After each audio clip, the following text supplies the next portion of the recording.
Je me rappelle à l'école, au primaire, une fois je me suis fait déchiqueter le dos à coups de cravache par un enseignant parce que j'avais apparemment mal répondu à un exercice. Ce bouffon de la pédagogie devait avoir un sérieux complexe de virilité qu'il cherchait à compenser sur le dos d'enfants innocents. Il avait la manie de m'envoyer en pleine face une courroie de véhicule en me criant dessus « Imbécile !» Soi-disant, je n'étais pas assez intelligent pour mémoriser les foutaises nauséabondes qui sortaient de sa bouche. Ce poste est un hommage à cette détritus de la bêtise humaine que je nommerai professeur Zozo. C'est aussi un soutien à tous ses frères et sœurs extrêmement doués, mais qui ont eu à croiser ce genre de spécimens. Générique.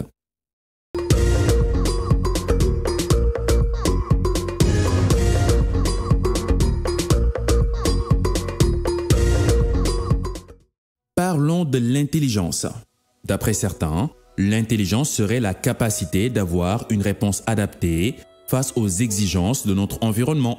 Jusqu'ici, la définition me semble plutôt correcte. Sauf que le terme « réponse adaptée » me pose un petit problème. Qui définit si la réponse donnée est adaptée ou non? Et pourquoi? En société, il y a cette étrange obsession à ce que chacun reste bien à sa place, dans des petits carrés bien définis. Si tu sors de la norme et que tu ne réponds pas comme un perroquet dressé, la réponse est immédiatement classée comme inadaptée et tu es automatiquement relégué au rang des non-intelligents. L'école en est l'exemple parfait. L'intelligence selon l'école. À l'école, la norme de l'intelligence, c'est mémoriser et réciter. Si tu arrives à bien faire le perroquet, ta réponse est adaptée. Tu es donc bien récompensé. Bonne note, tableau d'honneur, standing ovation. Si tu sors du cadre, ta réponse n'est pas adaptée. Tu as droit à de mauvaises notes. Des chicottes parfois, convocation des parents, tableau de déshonneur collé au front. Prenons deux camarades d'école, Abdou et Salif. On leur demande de mémoriser la table de multiplication par 12. Salif, tel un robot, finit la tâche en un clin d'œil, tandis qu'Abdou patauge lamentablement, incapable de franchir le 12 x 4. Selon les critères de l'école, Abdou est un toto, tandis que Salif est le génie incontesté. L'intelligence selon la vie réelle. Passons à la vraie vie. Disons que les pères respectifs d'Abdou et Salif décèdent. Face à cette tragédie, Salif est complètement perdu. Il ne peut pas réciter la table de multiplication des émotions comme il le fait pour les maths. Il est complètement bloqué face à l'inconnu. Abdou, quant à lui, prend les choses en main, trouve un travail, aide sa famille et avance. Dans cette situation, la réponse d'Abdou est bien plus adaptée que celle de Salif.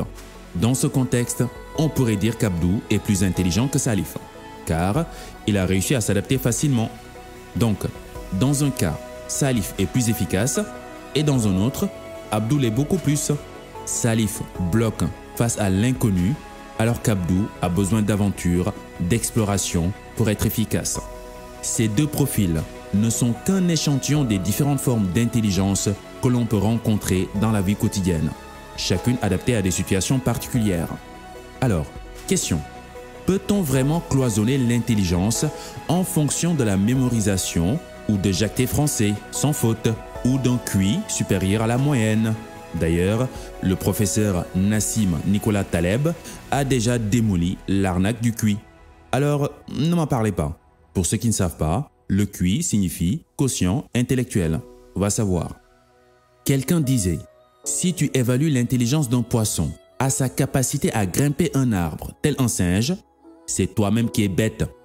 J'avoue que j'ai ajouté quelques épices en fin de citation. Dédicace au professeur Zozo, le prof le plus nul du système solaire.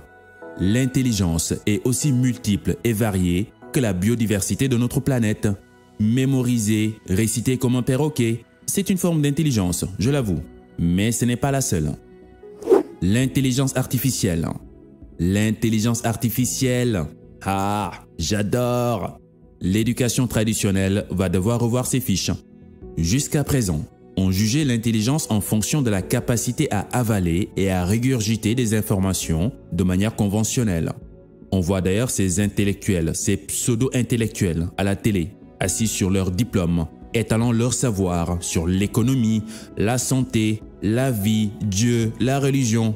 C'est presque comme un concours pour savoir qui a la plus grosse tête. Sachant que tout ce beau discours n'est qu'une bouillabaisse de pensées stockées et fermentées depuis les bancs de l'école.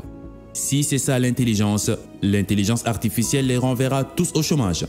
Comment rivaliser avec une machine en termes de mémorisation et de diffusion de données? Demande à ChatGPT de te faire un exposé sur la Seconde Guerre mondiale. Le bonhomme te le fait en 10 secondes. Demande-lui de coder un site web en entier de 10 pages. Il te le concocte en 5 secondes. La mémoire humaine ne peut pas rivaliser avec ça. Et cerise sur le gâteau, il suffit de prendre toutes ces données et de les intégrer dans une sorte d'humanoïde. Et voilà, vous avez un professeur 10 fois zozo qui sait tout, sur tout, partout et tout le temps. Tu peux rivaliser avec ça, petit Einstein? Bon, je pense qu'il est temps de revoir la définition de l'intelligence. Tu ne trouves pas? On s'en fout de l'intelligence. Oui, on s'en fout de l'intelligence. Parle-nous de métacompétences. Arrivé à ce stade du raisonnement, je pense que tu es d'accord avec moi que l'intelligence est une notion purement arbitraire, dictée par ceux qui gueulent le plus fort. La société vous dit que si vous avez un MBA, vous êtes intelligent. Et si vous parlez aux oiseaux dans la brousse, vous êtes un imbécile. Mais au final, intelligent ou pas, ce qui compte vraiment, c'est comment tu te débrouilles avec tes connaissances pour t'en sortir dans la vie. À quoi te sert tes diplômes? À quoi ça rime d'être premier de la classe avec mention très bien si, 10 ans après, ta vie est médiocre à tel point que pour manger à ta faim, tu dois enchaîner des séries de petits boulots détestables? Qu'importe la connaissance, si elle ne sert pas à améliorer notre vie, à nous rendre meilleurs tous les jours, ça ne sert à rien. Nada. Zéro. Eh oui, la connaissance seule ne suffit plus. Surtout à l'ère de l'intelligence artificielle. Il faut aller au-delà. C'est ce que j'appelle les métacompétences. En informatique, on parle de métadonnées. Les données à l'origine des données. La cause des causes. Le pourquoi des données. Une métacompétence est l'origine même des compétences. Le pourquoi de tes aptitudes. Ce sont les aptitudes intrinsèques à chaque individu. Ce qui fait que la personne est extrêmement douée et originale dans un domaine. Prenons la danse, par exemple. La capacité à bouger harmonieusement son corps au rythme de la musique.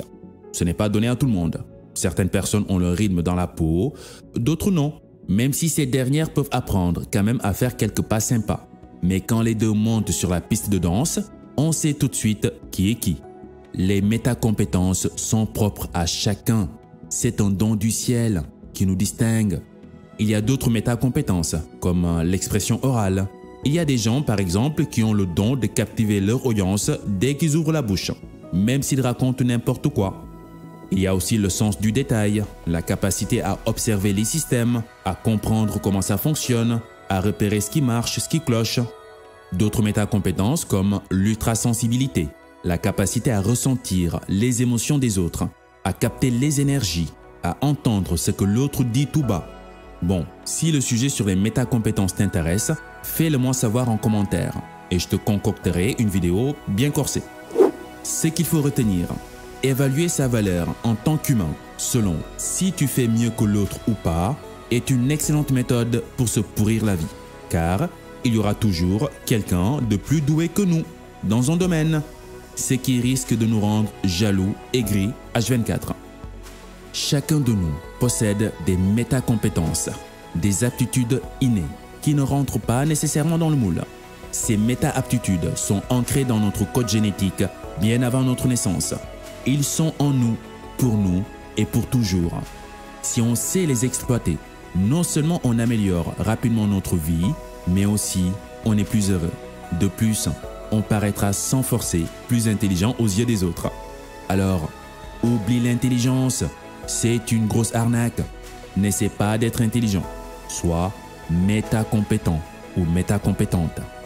Dédicace spéciale au professeur Zozo, le prof le plus bête du système solaire. À la prochaine.